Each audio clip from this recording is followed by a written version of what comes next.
Bismillahirrahmanirrahim. Assalamualaikum warahmatullahi wabarakatuh. Waalaikumsalam warahmatullahi wabarakatuh.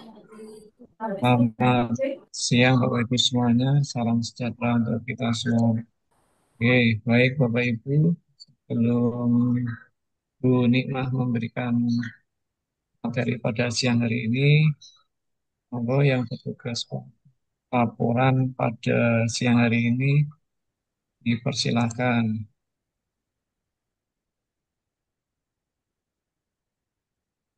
Monggo Mas Yen. Oke, baik. Kita bisa mulai ya, Pak. Oke, Ya. Oke. Seluruhnya duduk siap, gerak, lapor peserta Latsar CPNS golongan 3 angkatan 66 dengan jumlah 40 orang hadir lengkap, siap mengikuti pembelajaran. laksanakan. Laksanakan. Selanjutnya, doa yang akan dipimpin oleh Ibu Zulfa Salisatul Muna. Padanya dipersilahkan. Bismillahirrahmanirrahim. Sebelum pembelajaran hari ini dimulai, marilah sejenak kita menundukkan kepala, berdoa sesuai agama dan keyakinan masing-masing. Semoga di minggu ketiga Latsar ini kita semua diberi kesehatan, kelancaran, kemudahan dalam mengikuti setiap kegiatan. Berdoa dimulai.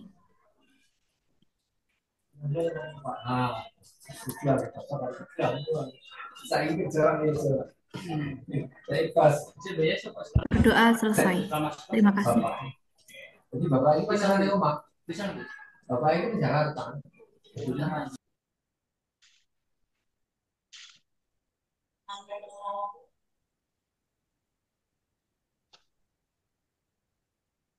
Oke, selanjutnya lagu Indonesia Raya dan Mas Kementerian.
Kementerian Agama Republik Indonesia ikhlas beramal jadi semboyan, layani umat, membangun bangsa. Berkhidmat untuk umat dalam keberagaman, bersatu padu bergerak dan berkarya, wujudkan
damai yang Indonesia Jaya, Indonesia Jaya.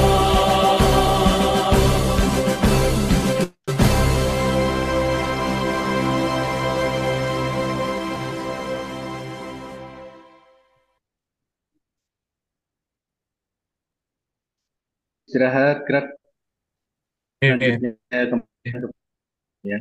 oke, terima kasih pada Bapak Ibu semuanya. Selamat datang Bro Nimah. Oke, Bapak Ibu, sebelum pembelajaran dimulai, sedikit informasi untuk kelompok 1 dan 2, silakan gabung di room. Untuk kelompok 3 dan 4, nanti jam 2 kita mulai pembelajaran. Silakan, Bapak Ibu.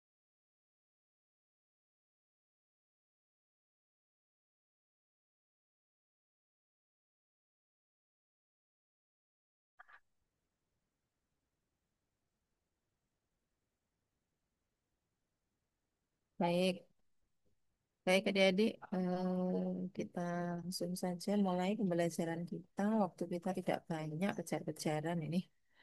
Harus membagi waktu untuk coaching juga. Bismillahirrahmanirrahim. Assalamualaikum warahmatullahi wabarakatuh.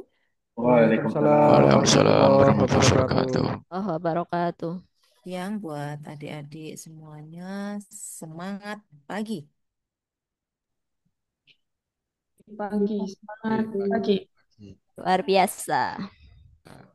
Mikrofonnya nggak dibuka, jadinya cuman gini-gini kayak slow motion gitu. Oke. Baik, jadi alhamdulillah. Alhamdulillah, nahmaduhu wa nasta'inuhu. Astaghfiruh. Wa na'udzubillahi min syururi anfusina wa min sayyiati a'malina. May yahdihillahu fala mudilla lahu wa may yudlil fala hadiya lahu. Asyhadu an la ilaha illallah wahdahu la syarika lahu wa asyhadu anna Muhammadan abduhu wa rasuluhu la nabiyya ba'dah. Baik, adik-adik yang saya sayangi, insya Allah hari ini kita agenda 2 yang terakhir ya. Seperti yang saya sampaikan pada pertemuan sebelumnya bahwa hari ini masih ada 2 penugasan lagi yang belum kita sempat diskusikan. Yang pertama penugasan individu ya terkait dengan matriks itu nanti yang akan menjadi core-nya ya pembelajaran kita di siang hari ini. Dan yang satu lagi adalah infografis. Nah, untuk supaya waktu kita bisa berjalan dengan maksimal, adik-adik mungkin satu orang nanti ya menampilkan satu kelompok, maaf, bukan satu orang menampilkan yang hasil infografis.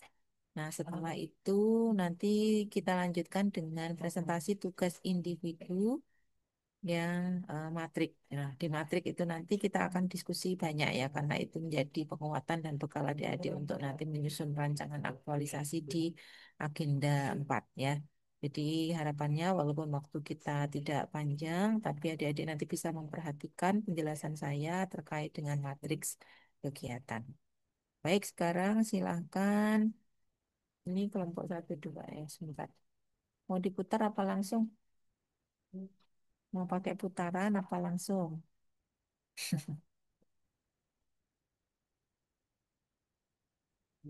Kalau Bebas saja dulu.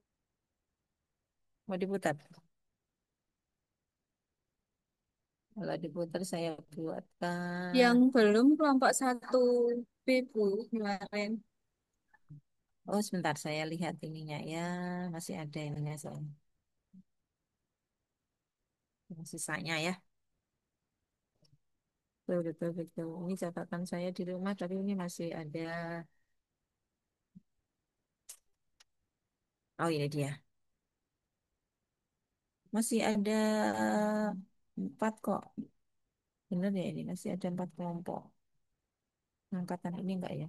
Saya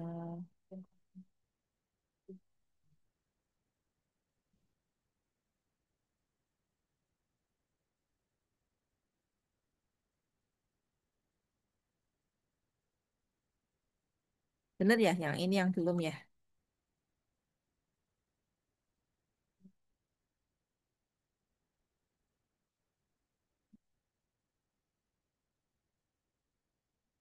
3B. Belum kan kemarin soalnya catatan saya ada di rumah ya. Ini sepertinya cuma kelompok satu dan dua aja, Bu, di Zoom ini. Enggak, yang belum satu B, Bu. Sama Yang Oh ya, berarti satu B ya. Kalau yang ini berarti nggak jadi tak remove ini ya. di Berarti Laras. itu memang Sabtu B ya. Pas toh berarti. Oke, baru nanti yang di kelas berikutnya ya. Oke, pas kalau gitu kelompok satu b untuk bisa menampilkan infografisnya, silakan siapa yang mewakili. Nanti tidak perlu ditanggapi ya adik-adik ya, tidak perlu dibuka juga sesi tanya jawab. Nanti setelah ini langsung kita menuju ke penugasan yang matriks. Monggo silakan.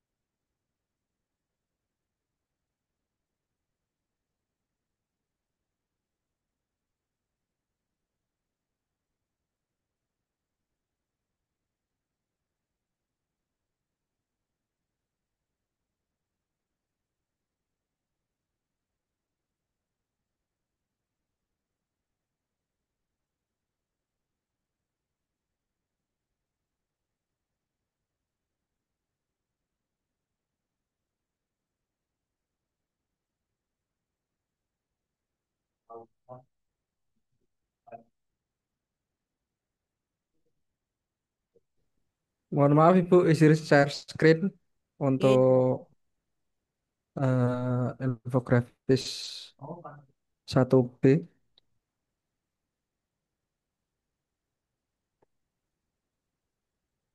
Apakah sudah terlihat? ya. Baik. Sudah. sampun, Sudah, Kak. Pak. Oke, silakan. Ya, Bismillahirrahmanirrahim. Assalamualaikum warahmatullahi wabarakatuh. Salam. Pada kesempatan kali Salam ini, warahmatullahi wabarakatuh. kami kelompok 1B yang terdiri dari Ibu Yuliana Rahmanti, Ibu Raras Renji, saya sendiri Yusuf Nur Amali, Ibu Rozana Lia, dan Ibu Wijiwardani ingin menampilkan infografis berkenaan dengan nilai berakhlak dalam pelayanan haji. Lalu selanjutnya mohon dibantu teman-teman sekalian yang kelompok 1B, mungkin dari Ibu Yuliana Rahmanti dulu, Bu. Monggo sesuai dengan yang tercantum di infografis. Baik, terima kasih Pak Yusuf untuk infografis. Kita ambil nilai berakhlak dalam pelayanan haji di Kementerian Agama. Untuk yang pertama, core value untuk berorientasi pelayanan. Kemenak membuka pelayanan untuk masyarakat yang hendak mendaftar, membatalkan perubahan data, atau melimpahkan haji. Kemenak akan membantu dan memberikan pelayanan terbaik dari awal hingga akhir. Kemudian bagaimana langkahnya? Yang pertama dari kegiatan ini kita lihat bahwa dari sini ada pemahaman dan pemenuhan kebutuhan masyarakat. Kemudian yang kedua ada ramah, cekatan, solutif, dan bisa diandalkan. Dan yang terakhir adalah selalu melakukan evaluasi untuk kebaikan. Kemudian yang kedua adalah akuntabel. Kemenak memberikan peluang bagi masyarakat yang sudah mendaftar haji untuk memantau perkiraan keberangkatan, nomor antrian, dan informasi lainnya. Dengan kegiatan tersebut, maka Kemenak sudah melaksanakan pekerjaan dengan jujur, konsisten, dan menjaga integritas. Kemudian setiap keputusan yang diambil dapat dipertanggungjawabkan, dan selain itu juga kekayaan dan barang milik negara digunakan secara efektif dan efisien. Kemudian dilanjutkan dengan Kak Ros kompeten dan harmonis.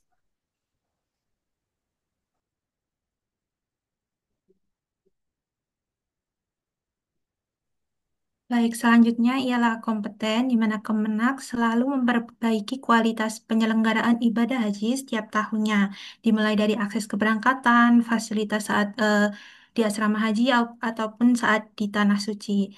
Dengan melaksanakan tugas dengan standar mutu yang tinggi dan penuh tanggung jawab, serta meningkatkan pengetahuan, keterampilan, dan wawasan, Kemudian terbuka terhadap perubahan serta berani menghadirkan ide dan solusi baru, fokus pada capaian kerja yang efektif, efisien, dan bermanfaat. Kemudian yang selanjutnya ialah harmonis. Kemenak tidak membeda-bedakan saat memberikan pelayanan haji, tidak memandang latar belakang calon jemaah haji, terlihat siapa yang mendaftar duluan pasti akan mendapatkan kesempatan untuk bisa berangkat lebih dulu.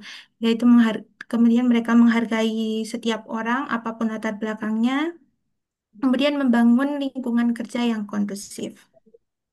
Selanjutnya akan dilanjutkan oleh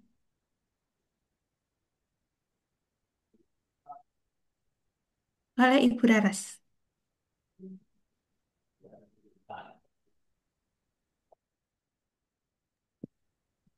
Ibu, apakah suara saya terdengar?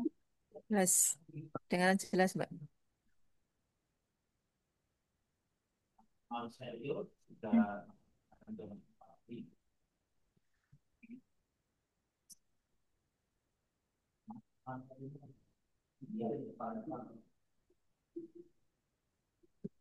Mohon maaf Ibu, kok saya nggak bisa mendengar.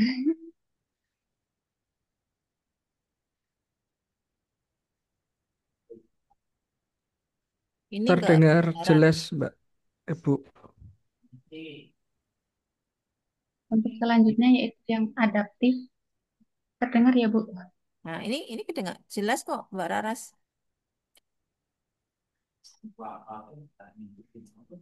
Selanjutnya adaptif. Kemudian selalu berbenah dan adaptif terhadap segala perubahan yang terjadi. Salah satunya perubahan teknologi yang kini Kemenak mempunyai web Iskohat untuk melakukan pelayanan haji, menyikapi perubahan dengan sikap positif, mampu bekerja dalam berbagai situasi dan kondisi, cepat menyesuaikan diri dengan teknologi, kebijakan atau metode terbaru. Kemudian kemauan untuk menghadapi dan mempelajari tantangan baru. Kemudian yang terakhir kolaboratif, Kemenak selalu bersinergi dan berkolaborasi dengan berbagai pihak untuk mewujudkan pelayanan haji yang terintegrasi dengan dan bina kerjasama lintas sektor baik dengan lisensi pemerintah maupun swasta menjadi kunci sukses dalam setiap tahapan penyelenggaraan ibadah haji. Memberikan kesempatan kepada berbagai pihak untuk berkontribusi dalam pelayanan, menggerakkan pemanfaatan berbagai sumber daya untuk tujuan bersama, membangun komunikasi dari hubungan kerja yang positif dengan mitra kerja, bersedia bekerja lintas unit atau tim untuk menyelesaikan masalah. Kemudian ibu dari kelompok 1B. Ibu, terima kasih atas paparannya. Ini infografis dari kelompok 1B, nilai berakhlak dalam pelayanan haji. Makatan Ibu Nikmatul Afiyah, izin untuk stop share screen ya Bu. Coba di zoom lagi dikit satu nilai aja, Mas.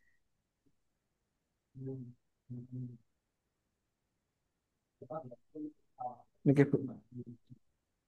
Oh, jadi kelompok 1B ini membuat infografisnya terkait dengan layanan haji yang di atas itu menjelaskan letak layanan haji di masing-masing nilai ya. Baru di bawahnya diperkuat dengan panduan perilakunya. Gitu nggih, Mas? Oke Bu. Oke, oke.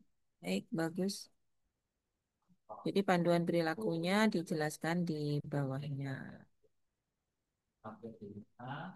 Baik adik-adik, ini yang saya maksud ya. Maksudnya biasanya kan eh, kadang ada yang menjelaskan hanya berakhlaknya saja ya. Mulai dari Pak panduan perilakunya saja, terus kemudian diberikan gambar-gambar gitu. Nah, yang saya inginkan seperti ini. Jadi adik-adik bisa explore ya. Artinya jenis layanan apa yang kemudian itu terkait dengan bagaimana penerapannya pada berakhlak. Nah, tadi diperkuat untuk mengingatkan kembali itu di bawahnya ada panduan perilaku sesuai dengan masing-masing nilai ya yang sudah ada pada beberapa bahan tayang yang kita berikan ya adik-adik ya. Nah, panduan perilaku itu gunanya untuk apa? Nanti pada saat adik-adik apa namanya menghubungkan ya, mengaitkan antara kegiatan-kegiatan solusi sebagai solusi kreatif dan inovatif kita ya di dalam rancangan atau matriks kegiatan itu. Nah, itu terkait dengan nilai yang mana. Nah, adik-adik melihat pada panduan perilakunya. Nah, kira-kira kalau yang berorientasi pelayanan itu memuat apa saja ya, paling tidak indikator di dalam orientasi pelayanan itu supaya adik-adik nanti tidak bingung gitu ya. Kira-kira sampai dengan detik ini biasanya saya pakai tools Mentimeter ya saya untuk menggali pemahaman adik-adik semuanya ya. Tapi waktu kita kayaknya nggak cukup ya habis nanti saya tidak bisa menjelaskan yang matriksnya ya. Jadi intinya ketika adik-adik merasa buntu, kesulitan, ini terkait dengan nilai yang mana ya? Apakah kolaboratif atau kompeten atau akuntabel? Maka adik-adik coba lihat pada beberapa keywords ya, kata kunci ataupun panduan perilaku yang ada pada masing-masing nilai. Itu nggih. Baik, sekarang kita lanjutkan. Berarti ini kelompok. Kita lanjutkan. Nanti kalau ditunjuk pasti nggak ada yang mau ya, adik-adik ya. Kalau disuruh siapa sukarela mau presentasi matriks, kira-kira ada yang mau nggak? Bu, Boleh, izin Bu. kalau saya dulu pripun, Bu. Saya takutnya keluar lift karena mati lampu di sini. Oh, boleh, boleh. Nggih. Boleh banget, Kak. Izin deh, Bu. Paling nanti yang presentasi satu atau dua orang ya. Tapi kalau presentasi malah enak ya, karena kita akan review bareng-bareng ya, adik-adik ya. Silakan, Mbak.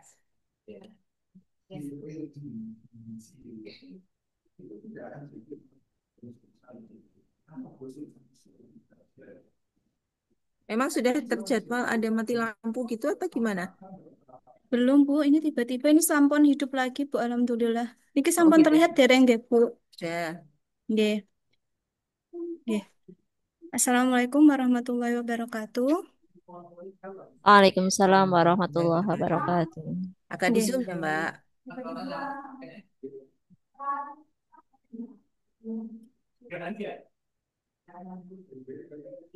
Terlihat jelas, Bu.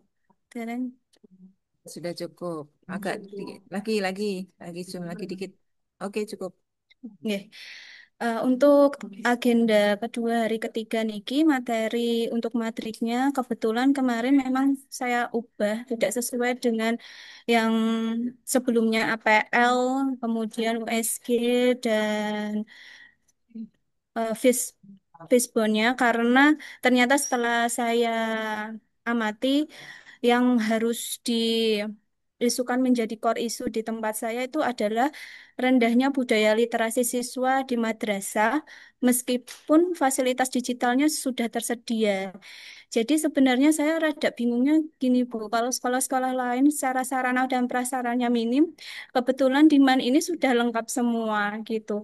Jadi core issue yang saya mau angkat sebenarnya membingungkannya di situ. Tetapi ternyata di balik sarana dan prasarana yang lengkap, banyak siswa, siswi, bahkan mungkin guru sejawat yang belum memaksimalkannya. Jadi saya mengambil isu untuk bagaimana caranya meningkatkan fasilitas yang sudah ada untuk meningkatkan budaya literasi siswa. Yang pertama yaitu adalah kegiatannya, yaitu adalah menyusun perencanaan program literasi terlebih dahulu melalui inovasi barcode. Karena yang saya sadari, kebetulan juga tugas saya itu selain menjadi guru TIK, saya juga staf dari perpustakaan.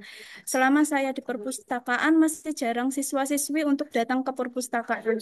Mereka datang hanya untuk ngadem saja gitu, Bu. Jadi hanya mencari suasana baru untuk di tengah rutinitas mereka belajar.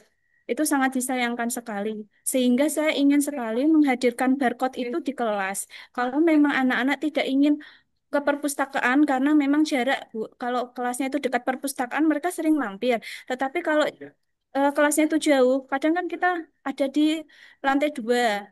Terus jaraknya cukup jauh antara kelas satu dengan kelas yang lain sehingga saya ingin membawa perpustakaan itu ada di kelas. Inovasi barcode itu mempermudah anak untuk mengakses literasi digital yang sudah ada webnya di Man 1 Jepara. Tahap pertama yaitu adalah identifikasi masalah literasi siswa melalui observasi terlebih dahulu, data kunjungan perpustakaan dan wawancara singkat yang sudah saya lakukan sebelum saya memutuskan untuk membuat program ini. Yang kedua adalah menetapkan tujuan programnya. Tujuannya apa? Karena untuk meningkatkan minat baca siswa dan mempermudah akses buku melalui barcode di kelas. Yang ketiga adalah menyusun timeline kegiatannya. Karena di dalam websitenya ternyata belum banyak konten digital ataupun buku-buku yang bisa diakses. Jadinya saya juga membuat input konten digitalnya. Kemudian menyusun kebutuhan sarana seperti tadi barcode, kemudian media sosialisasi, kemudian akun media sosial. Karena belum ada media sosial, karena masih baru Bu, perpustakaan digital di Man 1 Jepara. Kemudian melakukan konsultasi dan persetujuan oleh mentor. Adapun pemaknaan karakter nilai-nilainya yaitu adanya kompeten, yaitu merancang program kegiatan berdasarkan data dan kebutuhan nyata siswa. Yang kedua, akutabelnya terkait dengan perencanaan konsultasi kepada mentor agar bisa dipertanggungjawabkan. Yang ketiga adalah kolaborasi, melibatkan guru dan pustakawan, yaitu staf-staf perpustakaan yang lain dari tahap awal perencanaan. Kemudian kegiatan yang kedua yaitu adalah menyiapkan konten buku digital dan keanggotaan serta sarana pendukung literasi. Yang pertama yang saya lakukan adalah melengkapi dari website perpustakaan dengan menginput data siswa, daftar koleksi buku, baik pelajaran maupun buku-buku fiksi, kemudian input buku yang digunakan untuk literasi wajib dan pilihan, lalu melakukan input link pembelajaran digital. Jadi yang legal. Kalau misalnya kita lihat kan banyak sekali perpustakaan digital mengambil apa namanya buku-buku digital yang tidak legal gitu. Misalnya novel Terelie yang di-scan secara manual, kemudian dimasukkan ke dalam websitenya itu kan ilegal. Jadi saya tetap harus mengkoreksi atau memfilter tersebut. Kemudian yang ketiga adalah menghubungkan website dengan buku digital yang gratisan, seperti yang milik Kemendikbud, kemudian Perpustakaan Nasional seperti itu. Yang keempat adalah mendesain barcode yang langsung berhubungan nanti ke website perpustakaan. Yang kelima adalah membuat dan mengembangkan akun media sosial perpustakaan digital. Sebagai apa kok kita harus membuat akun media sosial padahal sudah ada websitenya? Karena anak-anak atau siswa-siswi itu lebih cenderung dekat dengan media sosial. Jadi kalau misalnya ada hal-hal yang terbaru yang ada di website, kita bisa mempromosikan terlebih dahulu di media sosial, terutama Instagram. Yang keenam adalah koordinasi dengan staf pustaka perpustakaan maupun pustakawan dan guru terkait kesiapan buku yang ada di web. Kemudian yang ketujuh kembali lagi yaitu rencana persiapan ke mentor untuk persetujuan. Adapun nilai kompetennya adalah menguasai keterampilan teknis seperti input data, scanning, desain barcode, dan manajemen konten digital. Kemudian orientasi pelayanannya adalah menyediakan fasilitas literasi digital agar siswa dan guru mudah dalam mengakses. Yang ketiga adalah mengenai akuntabelnya, yaitu dokumentasi proses input dan koordinasi agar hasilnya jelas dan transparan. Kegiatan yang ketiga adalah melaksanakan sosialisasi dan penerapan barcode digital di lingkungan madrasah. Karena saya ingin melakukannya di kelas, jadi saya melakukan sosialisasi dulu di setiap kelas, baik guru dan siswa, kemudian menempelkan barcode, lalu melakukan kampanye. Di sini mungkin saya akan membutuhkan beberapa siswa, terutama siswa OSIS, untuk membantu saya biar lebih mudah dalam program satu siswa satu buku. Jadi nanti siswa harus wajib membaca buku wajib satu dan buku pilihan satu. Entah nantinya dibaca per bulannya atau per periode 6 bulan sekali. Yang keempat adalah mengaktifkan media sosial. Yang kelima, mengarahkan guru untuk memanfaatkan barcode dalam kebutuhan materi dan buku digital. Yang keenam adalah memberi contoh praktik baca di kelas. Yang ketujuh adalah pelaporan kembali ke mentor. Adapun nilai-nilai berakhlak yaitu berorientasi pelayanan dengan memberikan kemudahan akses baca bagi siswa dan guru di kelas. Yang selanjutnya harmonis adalah menciptakan suasana literasi yang menyenangkan dan bersama-sama membaca di kelas. Yang selanjutnya adalah adaptif, menyesuaikan kebiasaan siswa yang dekat dengan teknologi, di mana mereka tidak perlu lagi datang ke perpustakaan, tetapi bisa melakukan membaca buku melalui barcode yang sudah ada di kelas. Kemudian kegiatan selanjutnya adalah penguatan kolaborasi dengan guru, pustakawan, siswa untuk optimalisasi literasi. Yang pertama adalah kegiatannya yaitu rencana saya melibatkan guru mata pelajaran dalam pemilihan buku wajib literasi. Jadi tetap nantinya ada kolaborasi dengan guru untuk memilih buku wajib literasi yang akan dipublish dan dibaca oleh siswa. Yang kedua adalah koordinasi dengan pustakawan untuk memelihara website digital library dan update koleksinya. Jadi saya dan teman-teman harus bekerja sama. Yang ketiga yaitu adalah melibatkan anggota OSIS untuk kampanye literasi. Yang keempat adalah melibatkan wali kelas untuk pengawasan dalam literasi siswa. Jadi tetap kita berkolaborasi dengan wali kelas agar untuk mengontrol apakah siswa-siswanya sudah membaca literasi wajib. Yang kelima, yaitu adalah hasil kolaborasi dan pengembangan program secara berkala tetap saya laporkan ke mentor saya. Adapun nilai-nilai berakhlaknya, yang pertama adalah kolaboratif, yaitu bekerja sama dengan guru, pustakawan, anggota OSIS, dan wali kelas. Kemudian loyal menunjukkan komitmen pada visi madrasah dalam meningkatkan literasi. Yang ketiga adalah akuntabel, melaporkan perkembangan secara berkala kepada mentor dan kepala madrasah. Kemudian kegiatan terakhir yaitu adalah melakukan evaluasi dan monitoring berkala untuk perbaikan berkelanjutan. Yang pertama adalah laporan, yaitu jumlah akses barcode secara mingguan. Kemudian yang kedua adalah mengecek perkembangan input koleksi buku digital. Kemudian yang ketiga adalah mengumpulkan feedback siswa dan guru tentang kemudahan penggunanya. Yang keempat adalah melakukan refleksi bersama guru sejauh mana barcode dan website ini dapat membantu pembelajaran. Yang kelima adalah mengidentifikasi siswa yang aktif atau pasif dalam membaca buku. Yang keenam adalah memberikan reward sederhana kepada siswa atau guru yang konsisten. Yang ketujuh adalah melakukan perbaikan konten literasi dari hasil evaluasi. Yang kedelapan adalah melaksanakan monitoring dan evaluasi bersama mentor untuk perbaikan berkelanjutan. Yang kesembilan adalah nantinya laporan akhirnya digunakan untuk mendukung pembimbingan latsar dan pihak madrasah. Adapun nilai-nilai berakhlaknya yaitu akuntabel, yaitu adalah laporan data akses, laporan dan hasil evaluasi dapat dipertanggungjawabkan. Kompetennya adalah memperbaiki program berdasarkan evaluasi dari hasil yang lebih baik.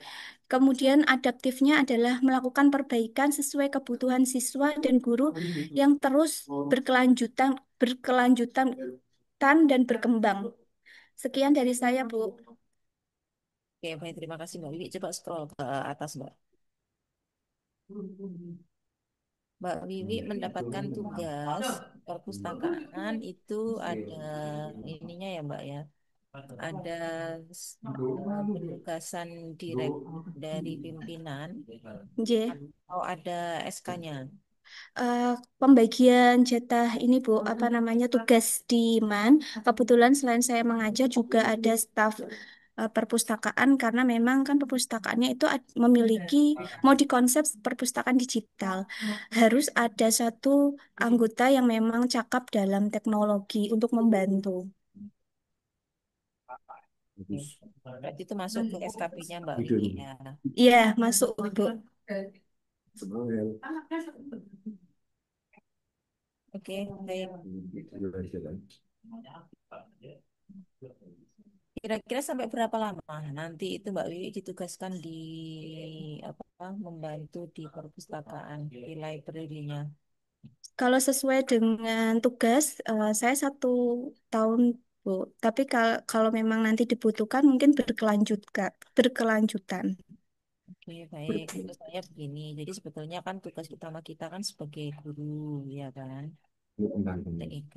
Tetapi eh, ya ini pilihannya bahwa ketika Mbak Wiwi ditempatkan di perpustakaan, ini bisa memiliki ide dan gagasan untuk teknologi informasinya ya dalam literasi digital ya. Dia akan membuat apa tuh barcode ya. Iya, Bu. Jadi mendatangkan barcode di kelas-kelas supaya anak itu tetap bisa membaca buku dan mengakses buku-buku yang diperlukan kalau memang siswa-siswinya tidak mau untuk ke perpustakaan. Sebenarnya fasilitas di MAN itu sudah lengkap sekali. Cuma anak-anaknya kadang hanya menggunakan HP untuk hiburan saja, tidak digunakan untuk pembelajaran. Baik, ini yang pertama yang ingin saya sampaikan, pastikan ketika nanti ada pertanyaan dari penguji ya, karena tupoksinya Mbak Wiwi sebagai guru ya, kenapa kok tidak mengambil beberapa butir uraian kegiatan terkait dengan guru?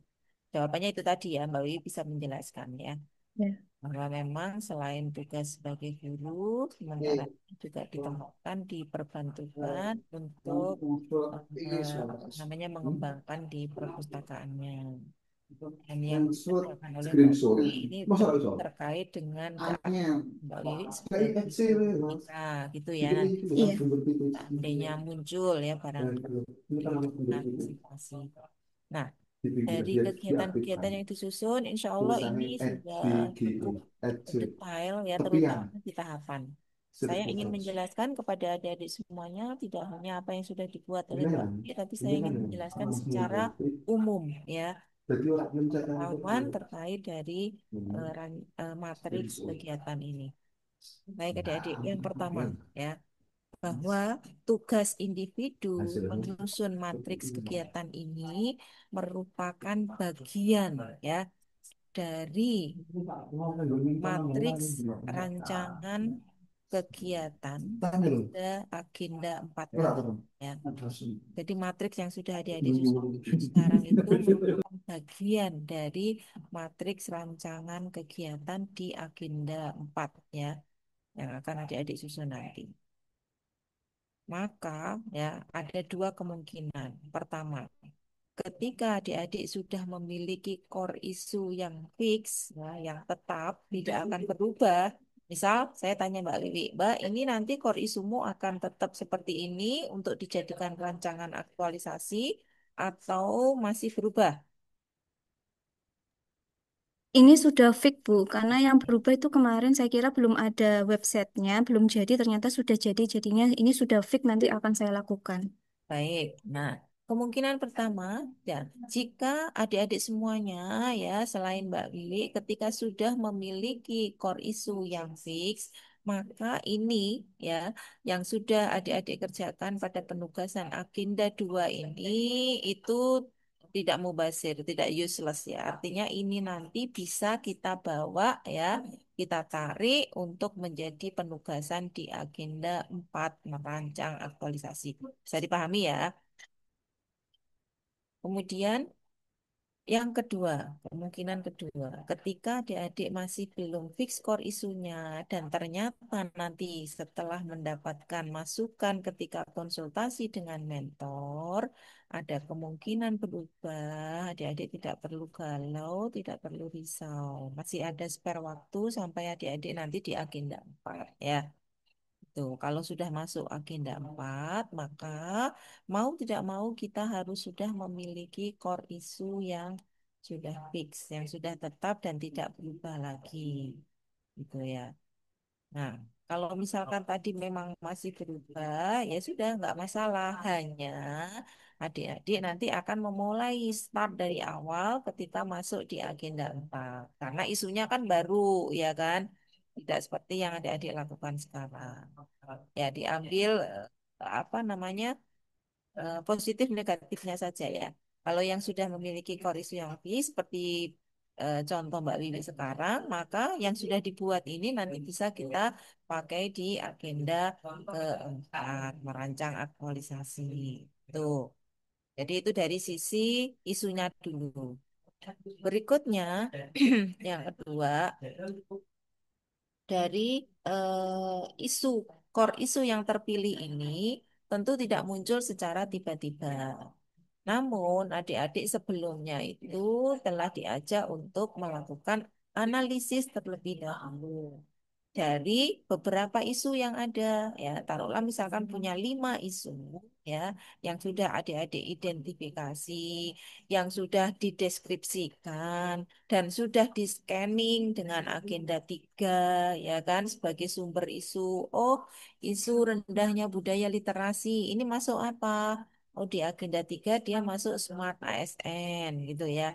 Jadi kelima isu yang ketika kita sudah identifikasi, adik-adik harus apa namanya melakukan scanning ya. Apakah isu tersebut itu masuk bahasan manajemen ASN atau Smart ASN? Nah, maka berikutnya akan dilakukan analisis untuk memilih satu core issue dengan menggunakan tools APKL dan USG sampai akhirnya ketemu satu core issue. Ketika sudah ketemu core issue, ya, ini Mbak Wiwi ketemu rendahnya budaya literasi siswa di madrasah meskipun fasilitas digital sudah tersedia, oh ya. Nah, maka Mbak Wiwi tidak kemudian ujuk-ujuk atau tiba-tiba ya bahasa Indonesianya adik-adik ya membuat atau menyusun kegiatan-kegiatan yang ada 5 apa 6 ini tadi, ya kan? Tanpa sebelumnya Mbak Wiwi melakukan analisis apa namanya? Ayo, sebelum menentukan kegiatan, kita harus mengetahui terlebih dahulu apanya Mas, Mbak? PKL, Bu. Nah, APKL kan wis tadi Mas, wis kelewat sampai ketemu satu core isu kok. Setelah APKL, kemudian USD ketemu satu core isu. Sebelum Mazen menentukan kegiatan, itu harus mengetahui terlebih dahulu apa nih? Sebelum kegiatannya muncul, harus tahu apa nih? Identifikasi masalah, Bu. Harus tahu penye Perencanaan. bentar. Penyebabnya. Penyebab. Yo, kok angel temen sih Penyelesaiannya. penyebabnya gitu loh. Kan sudah saya contohkan belum kemarin itu yang pusing, tiga-tiganya pusing, tapi sebabnya beda-beda. Iya toh? Sudah belum? Kemarin itu kami sama Bu, ya, Nah, Bu Siti misalkan, Rohana. oh ya, jadi gini, nih Mas Zen, Mbak Wiwi, Mas Wisnu, podo-podo siraiki lu pusing kabeh bertiga lu kok kompak banget gitu ya.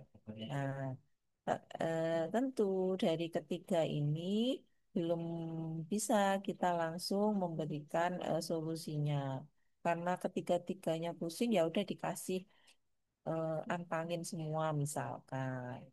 Tetapi kita harus mencari terlebih dahulu apanya sebabnya. Ditanya, Mas Zen, kenapa Mas? Kamu guru olahraga kok tidak pusing sih? Kan sudah olahraga terus. Ini ya Bu, saya ternyata masuk angin, gitu ya ternyata masuk angin. Oke, itu sebabnya. Kemudian ditanya Mbak Wiwi, Mbak, lah kamu juga kenapa? Ditanya sebabnya. Oh, ternyata Mbak Wiwi, ya Bu, tadi saya itu dari berantem sama teman saya. Misalkan ya, pusing saya. Mas Wisnu, kenapa kamu Mas? Itu. Bu, ini tanggal tua Bu, biasa. Kantong kering Bu, jadi biasalah gitu. Maka tentu antara bertiga ini kan nggak sama adik-adik ya, Mas Zen. Kamu dikasih apa Mas?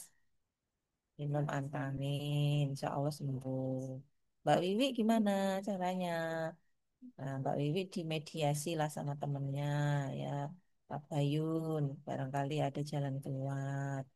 Nah, Mas Wisnu udah kasih merah-merah 1 lembar itu aja, wis nguyang-guyu gitu ya, gitu. Nah, inilah kegiatan ya yang ditentukan tetapi dengan melihat apanya dulu penyebabnya. Kan nggak sama tuh adik-adik ya, ya kan? Maka treatmentnya kan beda-beda, sama-sama pusingnya, tetapi ketika sebabnya berlainan, maka tentu treatmentnya akan berbeda, obatnya beda.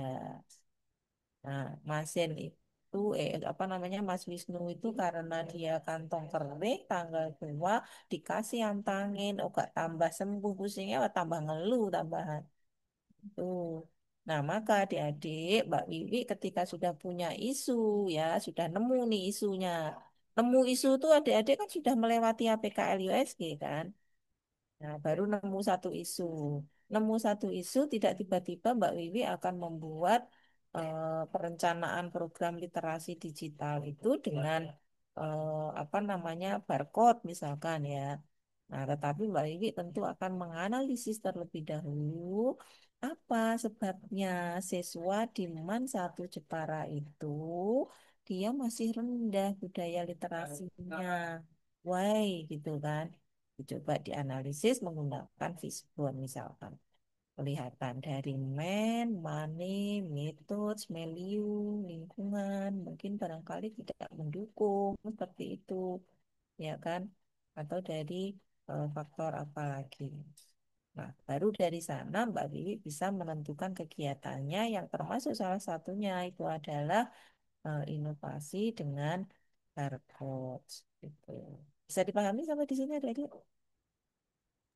Ya, Bu, paham, Bu. Nah, kalau ada yang belum paham mau ditanyakan boleh langsung ya. Nah, ketika sudah ada apa namanya sudah diketahui penyebabnya, harapannya kenapa adik-adik nanti itu menentukan atau memilih kegiatan-kegiatan itu bisa menjawab dari problem yang ada, dari masalah yang ada. Jadi masalahnya apa namanya A misalkan solusinya atau jawaban untuk kegiatan itu ya sesuai dengan problemnya tadi, menjawab masalahnya. Ojo masalah A, jawabannya ki jauh sama beda ya. Maka nanti tidak akan bisa menjawab isu yang ada di satker adik-adik. Itu ya. Kemudian saya jelaskan di kegiatan. Kegiatan itu kan apa namanya kalau di dalam Keplan 581 ya adik-adik ya terkait dengan penilaian pada rancangan aktualisasi. Untuk kegiatan itu minimal sebetulnya 3 ya. Nah, 3 itu adik-adik sudah pada level yang paling tinggi, level 4. Level 4 tuh nilainya minimal 85,1. Jadi kalau adik-adik sudah punya 3 kegiatan, sebetulnya sudah memenuhi persyaratan di level paling tinggi untuk penilaian apa namanya ide atau kegiatan kita. Tetapi kami mengarahkan adik-adik itu jangan ambil minimnya, tapi dilebihkan. Paling tidak 4 atau 5 kegiatan. Nah, 4 atau 5 kegiatan tersebut itu setidaknya memuat 3 poin penting. Ya. Yang pertama, perencanaan. Kedua, pelaksanaan. Ketiga, evaluasi. Nah, biasanya untuk kegiatan perencanaan itu cukup satu kegiatan. Nah, ini Mbak Wiwi sudah menggambarkan di situ. Menyusun perencanaan program literasi digital itu masuk di dalam kegiatan perencanaan. Ini sebenarnya cukup satu kegiatan saja sih nggak masalah adik-adik ya. Bahkan kalau yang penghulu ya apa namanya atau yang guru mungkin ya melakukan analisis kebutuhan gitu ya atau melakukan identifikasi atau apa untuk mencari menggali data awal dulu ya di dalam perencanaan itu juga boleh gitu ya silakan. Nah, jadi perencanaan intinya cukup satu kegiatan juga. Kemudian masuk di pelaksanaan. Nah, pelaksanaan ini apa? Yaitu inovasinya adik-adik itu ya inovasi kita. Misalkan guru ingin membuat media pembelajaran yang interaktif misalkan seperti itu ya. Nah, maka itu nanti masuk di dalam pelaksanaan. Dan biasanya di dalam pelaksanaan tidak cukup dengan satu kegiatan, tetapi bisa lebih ya, bahkan dua atau tiga kegiatan. Misalkan kalau yang pendahulu ingin meningkatkan layanan di KUA melalui apa namanya media sosial apa misalkan. Nah, maka nanti kegiatannya di dalam pelaksanaan itu bisa dua apa tiga. Yang pertama misalkan membuat apa namanya kalau mau di media sosial ya, membuat konten-kontennya terlebih dahulu. Kemudian yang berikutnya itu melakukan atau mengunggah kontennya. Kemudian melakukan sosialisasi, misalkan gitu. Itu sudah kegiatan yang berbeda ya. Nah, nanti tahapannya lebih rinci lagi ya adik-adik ya. Di tahapan itu merinci dari kegiatan. Jadi di pelaksanaan itu boleh boleh dua, boleh tiga, atau lebih, monggo silakan. Yang penting ya catatannya, dalam waktu 1 bulan itu adik-adik bisa menyelesaikan ya. Jadi kegiatannya banyak gitu ya, tapi nggak bisa menyelesaikan di 1 bulan. Itu nanti akan menjadi problem karena kegiatan adik-adik itu akan menjadi tagihan pada saat laporan atau seminar laporan aktualisasi. Jadi kita bikin kegiatan bukan yang sedikit sekali, bukan yang terlalu banyak. Karena gini ya adik-adik, nah pada saat ujian, kegiatannya dikit, masa CPNS dalam waktu 1 bulan cuman bikin satu konten di Instagram ya nggak mungkin ya misalkan itu ya atau mungkin kegiatannya terlalu banyak ditanya juga sama penguji ini kira-kira bisa selesai apa enggak kan gitu ya jadi silakan adik-adik nanti manage kegiatannya ya yang memang realistis ya kita bisa menyelesaikan kegiatan-kegiatan tersebut dalam 1 bulan bisa dipahami ya. Oke, jadi kalau tadi perencanaannya cukup satu, kemudian di pelaksanaan dua, kegiatannya sudah berapa ini? Sudah tiga kan? Nah, ditambah satu lagi kegiatan evaluasi, monitoring dan evaluasi. Jadi total sudah 4 kegiatan adik-adik, ya kan? Intinya seperti itu. Nah, ini saya belum lihat secara rinci ya di tempat Mbak Wiwi, tapi sekilas nanti saya sudah perhatikan di tahapannya itu luar biasa. Kamu rinci banget ya Mbak ya kegiatan. Jadi adik-adik yang namanya tahapan kegiatan itu tidak hanya satu. Emang ada Bu? Ya ada. Kalau nggak ada ya nggak cerita saya ya. Jadi membuat tahapan kegiatan itu misalkan kegiatannya ini melaksanakan evaluasi dan monitoring. Nanti tahapannya cuma satu aja, satu dapil nggak ada temennya gitu. Dan namanya tahapan kegiatan itu tentu step by step ya. Jadi minimal dua, ya minimal itu dua. Karena namanya aja tahapan adik-adiknya bertahap. Kalau cuma satu kan bukan tahapan gitu ya. Itu di apa namanya diperhatikan ya. Tuh. Nah, kemudian itu jumlahnya ya. Nah, kemudian bagaimana keterkaitan berakhlak? Ini di Mbak Wiwi ini sudah saya lihat ya. Masing-masing sudah ada paling tidak tiga ya. Satu kegiatan memuat tiga. Nah, adik-adik nanti sebelum kolom yang keterkaitan dengan nilai berakhlak itu, setelah tahapan itu ada satu kolom lagi yaitu kolom output ya. Nah, kolom output ini silakan itu disesuaikan dengan tahapannya. Tahapannya apa, outputnya apa. Jadi kalau misalkan Mbak Wiwi ini rinci banget tahapannya, itu sebenarnya nomor 9 itu nggak perlu Mbak. Menyusun laporan akhir kegiatan. Nggak usah, itu kan laporan LA. Ya, laporan LA itu adik-adik automatically ya, adik-adik kalau sudah melaksanakan semua kegiatan ya harus nyusun laporan, ya kan? Yang yang dimaksud evaluasi dan monitoring di sini adalah evaluasi terkait dengan proyek kita. Kalau tadi Mbak Wiwi mau membuat barcode, ya, kira-kira dengan before and after, setelah dan sebelum dibuat barcode itu apa? Ya, hasil yang signifikan bisa kita lihat. oh iya Bu, sebelum ada barcode, inovasi barcode saya ini, siswa itu memang cenderung rendah literasinya. Ditandai mungkin dari pengunjung di perpustakaan itu nggak pernah ada, barangkali kan. Terus ketika di kelas itu juga karena tingkat literasinya rendah sehingga mereka itu tidak terlalu bisa menguraikan, mendeskripsikan permasalahan di kelas misalkan ya, menganalisis soal-soal gitu barangkali ya.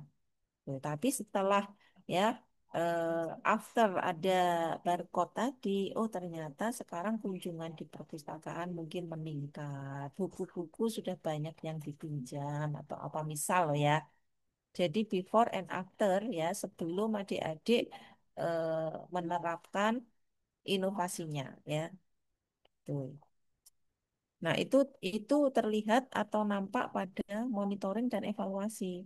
Jadi mau pakai tools apapun di dalam monitoring itu ya, di dalam evaluasi adik-adik, mau pakai wawancara, mau menyebarkan kuesioner melalui Google Form, atau langsung adik-adik melakukan pengamatan atau apalagi testimoni misalkan kayak gitu itu silakan disebutkan di tahapan kegiatannya ya misalkan menyusun instrumen monitoring melalui wawancara atau panduan wawancara yang kedua melakukan wawancaranya gitu ya.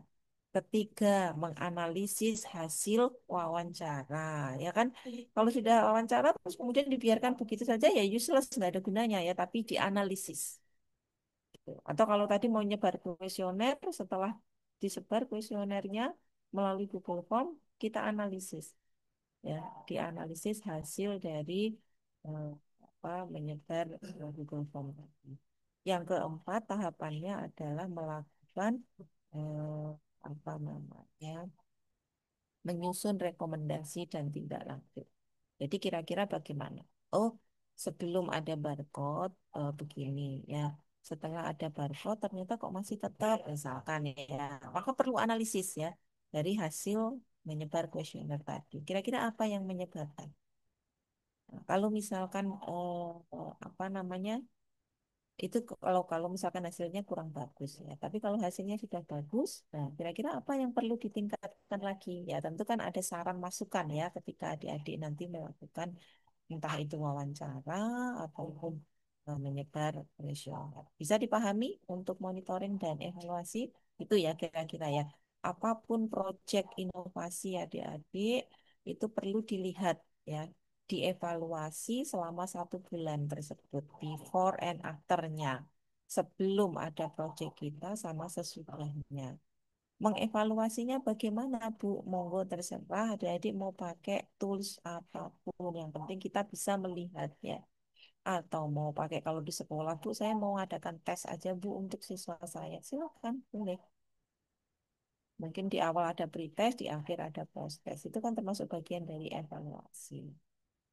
Bu, saya mau wawancara, Bu. Kira-kira bagaimana pendapat masyarakat, pendapat calon pengantin, misalkan kalau yang penghulu ya, terhadap inovasi yang sudah saya buat ini, gitu. Monggo. Tapi jangan lupa ketika kita sudah melakukan evaluasi tersebut, ojo lali dianalisis, gitu ya. Itu adik-adik ya. Nah, jadi tahapan output. Nah, berikutnya keterkaitan dengan agenda 2. Nah, Mbak ini sudah oke, hanya nanti pada saat di agenda 4 merancang aktualisasi Mbak kompeten, adaptif, terus berorientasi pelayanan itu ditebel, cetak tebel supaya nanti kelihatan oh kegiatan ini mengandung atau telah menerapkan nilai adaptif, akuntabel, kompeten gitu ya. Tentu dengan ada penjelasannya di belakangnya. Nah, ini 5 kolom, nanti masih ada 1 kolom lagi ya adik-adik, yaitu keterkaitan dengan visi dan misi. Jadi memang matriks ini merupakan bagian dari matriks rancangan kegiatan yang nanti ada di agenda 4 sebagai keseluruhan dokumen rancangan aktualisasi. Nah, ini memang belum lengkap kolomnya. Memang sengaja adik-adik karena itu nanti menjadi pekerjaan atau tugas adik-adik di agenda apa. Sampai di sini bisa dipahami? Jelas Insya ya? Allah bisa, Bu. Jelas, Bu. Oke. Nah, keterkaitan dengan berakhlak, jangan juga adik-adik cuma dua aja. Bu, nggak nemu, Bu, keterkaitan yang lainnya. Ada, pasti ada kalau dicari ya. Berorientasi pelayanan, jelas kita melakukan pelayanan kepada masyarakat. Mbak Wiwi membuat barcode, berarti ingin meningkatkan layanan kepada siswa supaya mereka meningkat dalam digital literacy-nya. Ya. Kemudian kompeten, ya tentu kalau Mbak Wiwi tidak berkompeten, Mbak Wiwi bukan guru TIK, barangkali belum tentu bisa nanti bagaimana sih bikin barcode-nya, bagaimana nanti harus share itu ke siswa misalkan. Kemudian harmonis, kolaboratif misalkan. Ada nggak Mbak Wiwi bekerja sama mungkin dengan tim IT di sekolahnya atau bekerja sama dengan guru sejawat, teman sejawat, ya. Kerjasama dengan siswa-siswa. Kalau tidak ada kolaboratif tentu nggak akan jalan ya. Nah, maka tidak ada alasan lagi ketika adik-adik pada kolom keterkaitan berakhlak itu hanya satu apa dua, pasti lebih dari itu. Itu ya. Nah, ini menjadi bagian penilaian juga pada rancangan aktualisasi. Kira-kira sudah berapa nilai berakhlak yang bisa diintervensi oleh adik-adik ya untuk bisa diterapkan. Itu ya. Jadi ini sudah bagus, sudah rinci, hanya nanti dicek kembali ya Mbak Wiwi ya untuk kegiatan-kegiatannya ini mana yang perlu, mana yang tidak ya. Karena setiap tahapan-tahapan itu kalau saya biasanya saya minta untuk outputnya ya. Kenapa demikian? Supaya adik-adik nanti lebih mudah untuk mengumpulkan bukti dukungnya atau evidence.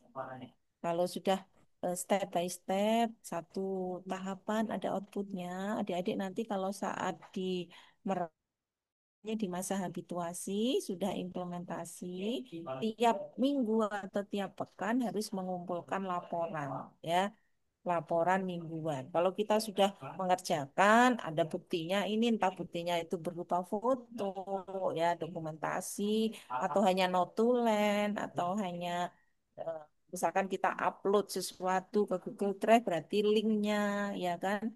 Tapi kita sudah punya semua. Kita melakukan kegiatan ini, buktinya ini. Melakukan ini, buktinya ini. Jadi nanti udah tinggal masukin aja ke dalam laporan mingguan.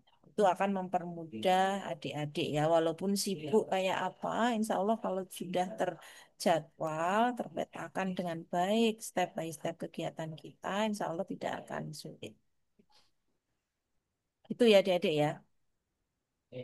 Jadi ini yang ingin saya sampaikan supaya adik-adik nanti mendapat gambaran ketika mengerjakan apa namanya eh, rancangan aktualisasi ya pada matriks kegiatan. Baik, ada yang perlu ditanyakan? Ketoke wis pinter-pinter kabeh to, wis iso apa wis dadi rancangan aktualisasi nih. Izin bertanya, Bu Nikmah. Ya, Mbak Yuliana. Saya agak, kalau postas kan jelas ya, karena anak itu sudah dikenai treatment gitu, nggih. Kan Ya, kebetulan saya ngambil model pembelajaran berbasis problem based learning gitu Pak, Bu. Nah, ya, kemudian itu latar belakangnya diawali dari misal saya ambil dari nilai matematika di bab sebelumnya yang di dalamnya itu soal penilaian hariannya membutuhkan critical thinking seperti itu. Ternyata nilai anak masih rendah. Nah, itu kan menjadi latar belakang saya mengambil judul tersebut. Apakah kalau itu sudah menjadi latar belakang, harus juga diadakan pretest? Kan itu sudah jelas nih, Bu, nilai awalnya segitu. Nah, kemudian dikasih treatment dengan PBL, dengan berbantuan LKPD berbasis HOT, Higher Order Thinking Skill. Nah, kemudian dapatlah misal post test. Nah, apakah perlu adanya pretest? Itu saya masih bingung, Bu. Apakah dengan latar belakang awal, dengan data awal yang oke. sudah ada itu sudah cukup seperti itu? Ya, Terima kasih, Bu Nima. baik. Kalau seperti itu tidak perlu bunyinya post-test, tetapi cukup dengan evaluasi ya. Evaluasi dengan menggunakan beberapa soal evaluasi. Jadi kalau di awal tadi sudah ada istilahnya kita melakukan, nanti Mbak Yuliana bisa melakukan identifikasi awal kemampuan siswa dengan nilai yang sudah didapat tadi ya. Seperti itu masuk di perencanaan, Mbak. Ya, boleh masuk kegiatan perencanaan. Nah, nanti di akhir melakukan monitoring evaluasi. Salah satunya yaitu menyusun instrumen soal evaluasi, misalkan.